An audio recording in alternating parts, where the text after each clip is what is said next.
Départementale, la population romanaise exprimait sa joie de retrouver sa liberté supprimée depuis 4 ans.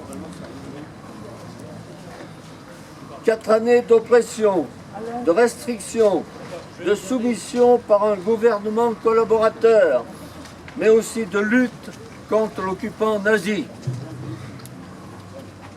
Romans a été un foyer de résistance avec notamment, dès début 1941, l'initiative de quelques Romanais, dont Albert Triboulet, de se regrouper.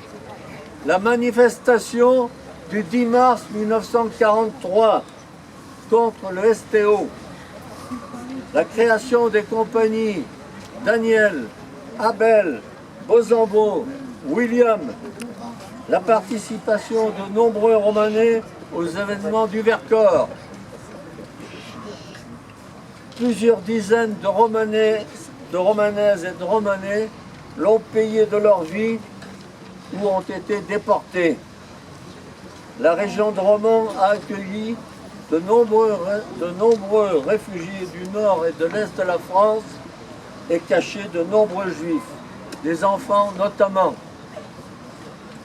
C'est ce qu'ont voulu exprimer les 22 fondateurs du musée de la résistance en Drôme et de la déportation, en le créant en 1972 pour que l'on n'oublie pas cette période si importante pour notre histoire. Or, la municipalité actuelle veut supprimer cet outil si nécessaire pour notre mémoire.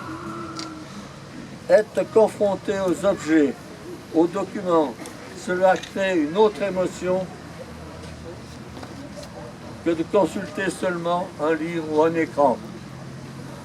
Les anciens résistants et déportés, même s'ils restent peu nombreux,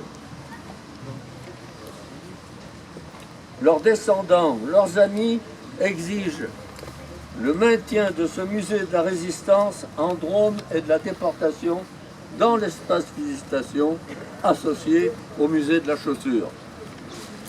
Le mépris affiché par la municipalité est une atteinte à la mémoire de ceux qui ont créé ce musée dans le but de perpétuer le souvenir de cette période tragique de notre histoire, locale et nationale, ainsi qu'un profond mépris envers tous ces résistants qui ont combattu au péril de leur vie pour libérer notre pays.